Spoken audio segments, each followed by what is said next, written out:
25 de junho de 1975. Era oficializada a independência total e completa de Moçambique. Junho de 1975. Depois de uma guerra que oficialmente iniciou a 25 de setembro de 1964, com um ataque ao posto administrativo de Chai, em Cabo Delgado.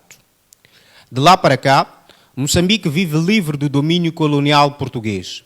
No entender do Sheikh Aminuddin Mohammed, a independência é uma dádiva de Allah e precisa ser valorizada e aproveitada para a prática dos mandamentos religiosos. A independência é uma graça da parte de Allah. Omar costumava dizer aos sahabas, quando dava a importância da liberdade, ele dizia: "Matasta'abadtum an-nas faqad waladatuhum ummahatuhum ahraran." Todos nós nascemos livres, todos. Seres humanos no mundo, todos nasceram livres, mas circunstâncias depois surgem em que a pessoa, quando se apercebe, vê que afinal está encurralado, está preso ou está colonizado e assim sucessivamente, né? Portanto, a liberdade, a verdadeira liberdade é uma grande bênção da parte de Allah, né? Posso dizer que depois do imã em Allah, a grande bênção que o ser humano tem é a liberdade. Por quê? Você tendo imã, mas não ter liberdade, dificilmente você vai conseguir aplicar as exigências daquilo que é o imã, né? Porque o imã exige de ti cumprir, por exemplo, o salat, cumprir o hajj. Nós sabemos, há países em que muçulmanos são proibidos de ir para o hajj, por exemplo. São proibidos de fazer salat, são proibidos de mandar os seus filhos para as madraças estudar o Corão, e assim sucessivamente. Então daí vem a importância da liberdade, né? O Islã em Moçambique é fruto de uma longa história ligada às presenças asiáticas na costa do Oceano Índico, antes mesmo da presença dos portugueses. Sobre isso, o nosso interlocutor lamenta a falta de registros históricos. Contudo, tratou de explicar como era o Islã no país antes da independência. De facto, o Islã entrou em Moçambique há muito tempo, muito antes de nós nascermos, né? Não temos história registada. Aliás, depois de muita pesquisa que a gente tenta fazer também, dificilmente encontramos dados para saber exatamente quando é que o Islã entrou e como é que o Islã esteve aqui antes da chegada do colonialista, dos portugueses. Não temos dados nenhuns, porque talvez propositadamente tudo foi destruído para não deixar rastros, né? Mas certamente que algumas coisas ficaram. Por exemplo, o nome do próprio país, a moeda, mescal, por exemplo, e assim sucessivamente. Agora, depois da chegada do colonialista, nós sabemos que nós vivemos um colonialismo que é considerado o mais fanático colonialismo cristão que existiu no mundo, que era o colonialismo católico dos portugueses e dos espanhóis, né?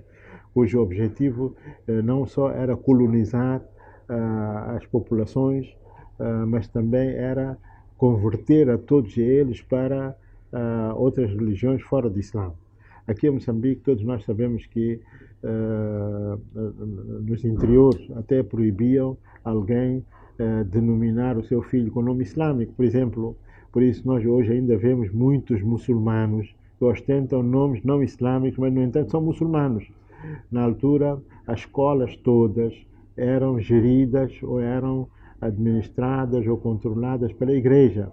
Então, a igreja, nos interiores e nos locais, impunham condições para os pais que queiram educar seus filhos. A condição seria eles mudarem o nome e mudar da religião. No Estado também era a mesma coisa. Se você quer emprego, tinha que mudar da religião. E assim, muitos fracos talvez até caíram nessa tentação. Até a independência, aqui em Moçambique, dentro da população, o que era conhecido de Islã para eles era o quê? Dois aspectos, era Maulid e Ziyarat. Pensavam que Islã é só Maulid, e não havia mais nada de Islã na prática, porque os muçulmanos, os tais muçulmanos que eles chamavam de assimilados, eles bebiam, dançavam, faziam tudo o que outros fazem, né? Entretanto, se morresse alguém, tinha que fazer Ziyarat. O Islã é isso. Ou então, a Maulid, a celebração do nascimento do Nabi. Islã era só duas coisas que tinham restado, né? Islã era perseguido, né? Muitos masjids, tu vejo os masjids que nós temos, são todos construídos lá nos becos, sem nenhumas condições. Tu vais para Mafalala, por exemplo, vê aquelas mesquitas, Itifaq, Barak, nem acesso tem. E não só, quer dizer, construção precária. Entretanto, tu vais e vês uma igreja, edifício da igreja, um edifício monumental, ocupa um espaço de saliente, aquelas coisas todas. Então, isto tudo era uma guerra psicológica, que era para a criança ver, olha, mas nossa mesquita é tão nessas condições, e ver a igreja como é que é, automaticamente tudo isso desempenhava o tal papel para alcançar o objetivo de acabar o Islã. Depois de anos nesta situação, os moçambicanos procuraram lutar pela independência do país. Durante a luta, vários muçulmanos engajaram-se no combate pela independência do país. E com isso vieram várias mudanças. Alhamdulillah, até que chegou a independência, né? A independência é que os muçulmanos participaram, porque havia uma injustiça. Havia uma injustiça em que recusava o direito fundamental do ser humano de ser livre. Aquilo que a gente diz, liberdade é a maior graça de Allah depois do imã. Então, você não tinha aquela liberdade porque era perseguido, né? Você não podia ser um muçulmano porque era perseguido. Você tinha que ser aquele sistema tradicional, como um rebanho, é só seguir os outros, sem perceber, sem entender, sem nada, né? Alhamdulillah, a gente conseguiu adquirir a independência. A independência trouxe muitas mudanças no país, né? Em todos os aspectos, quando eu digo todos os aspectos sociais, aspectos políticos, aspectos religiosos, né? Culturais e tudo isso, né? Eu acho que a independência foi um grande ganho para nós, né? Um grande ganho para nós, porque restaurou a liberdade inata que cada muçulmano reivindica, né? De você seguir a tua religião como que é. Depois da independência e com os primeiros moçambicanos formados em matérias religiosas, surgiram novos desafios. Segundo o Sheikh Aminuddin, o principal passava por corrigir a forma como a religião era praticada no país. Foi depois da independência é que houve aquela abertura, que os jovens começaram agora utilizar o seu direito de aprofundar e aprender a sua religião. Foi daí que começaram a viajar para o exterior para ir estudar. Foi quando abriu-se as portas para o Egito, por exemplo, para o Paquistão, por exemplo, para a Arábia Saudita, para o Sudão e tudo. E são esses que quando voltaram, descobriram que afinal aquilo que nos tinham incutido de que Islã é só Maulid e Ziyarat, afinal não é isso, Islã é muito mais que isso. E além do Corão, nós temos os hadiths. Quando nós todos voltamos, depois da independência, e começamos já a divulgar ou propagar aquilo que a gente estudou, naturalmente que a cultura e tradição que já se tinha formado já há séculos, houvesse alguma resistência, né? Foi daí que começou esse problema nosso hoje, mas graças a Allah, depois de 40 anos, podemos fazer um balanço positivo. Sheikh Aminuddin Muhammad é o muçulmano que mais publicou livros religiosos em língua portuguesa no país e na lusofonia. Ele conta que nos primeiros anos da independência foi mal entendido e isso gerou controvérsias. Porque eu ainda lembro-me, eu quando lancei o livro Pilares da Fé, primeira edição, em 1990 e tal, né, houve uma grande manifestação contra mim, em Nampula, porque eu falei de Maulid e aquelas inovações, e quando disse que isto não existe no Islã, né? Na altura havia muito, o que reinava aqui eram, já que não havia, quando não há conhecimento verdadeiro, Então aquele espaço deixado é preenchido pelas falsas noções, porque tem que haver alguma coisa para ocupar a população. Então, a população estava ocupada nessas coisas de Maulid, e na altura era crime você falar de que isto não existe no Sharia. Não tem prova para isso. O Islã genuíno, o Nabi não fez. Então, houve manifestações. O norte era muito forte nesse aspecto, porque os sheikhs todos vinham de lá, né?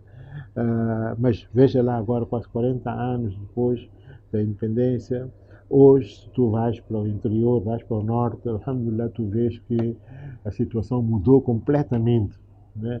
Aquilo que era praticado como tradição, cultura e tudo desapareceu, né? Nós não tínhamos, por exemplo, hafez aqui em Moçambique. Eu próprio, para memorizar o Alcorão, eu tive que viajar para o Paquistão, né? Porque não tinha nenhuma madraça. Quando falo dos anos 70, né?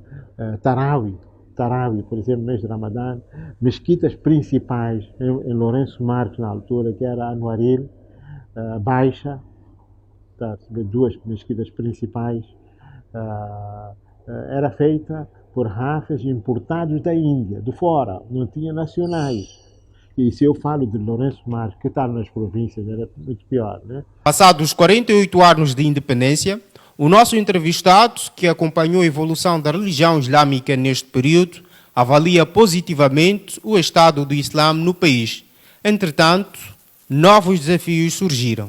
Eu acho que, alhamdulillah, quem faz um balanço, né, lança um olhar muito superficial, ele chega à conclusão que, alhamdulillah, com a independência, houve ganhos, e nós, como muçulmanos, alhamdulillah, ganhamos com isso. Hoje já estamos praticamente autossuficientes nesta matéria. Nós, por exemplo, a gente já produz álimos localmente, e não só. Estamos a exportar álimos. Nossos álimos produzidos em Moçambique já estão em Portugal, já estão em Brasil, já estão noutros países de PALOP, tá a perceber? Já é muito bom, né? Eu não sei se a situação em que a gente vivia antes da independência, se continuasse, se teríamos chegado a este ponto ou não, né? Portanto, eu acho que a situação melhorou. É preciso manter, mas para a pessoa não ficar muito também animada, só vou acrescentar, não é?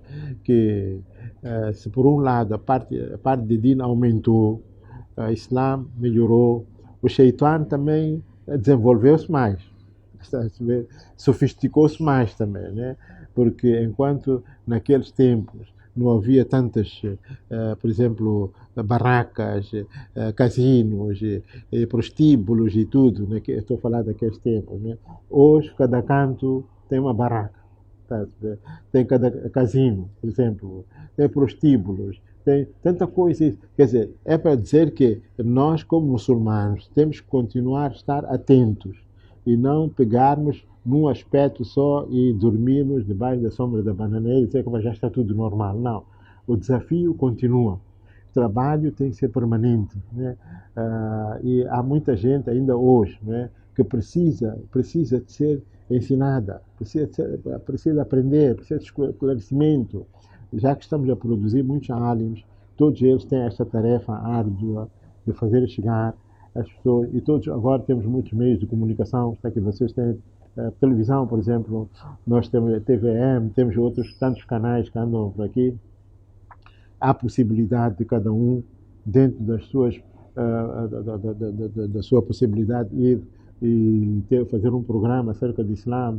Há aquelas dúvidas que se levantam. Se naqueles tempos as dúvidas eram acerca de Maulid e Ziyarat, hoje já está ultrapassado isso. Isso já está completamente ultrapassado, porque a nova geração já é uma geração intelectual.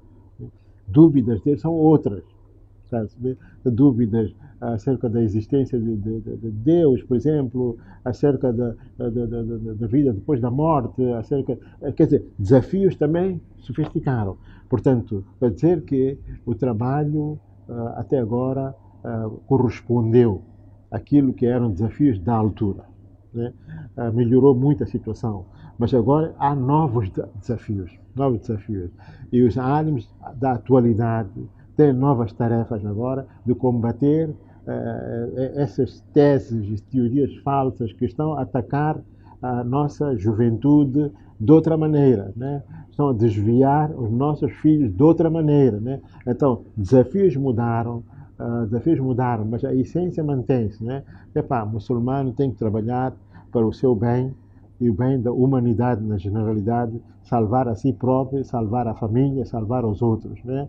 Refira-se que nos últimos tempos a religião islâmica tornou-se muito visível publicamente e muito importante em Moçambique. Diversas mesquitas foram construídas nas cidades e no campo e o número de muçulmanos tem vindo a crescer. Na marcha, faz tão bem.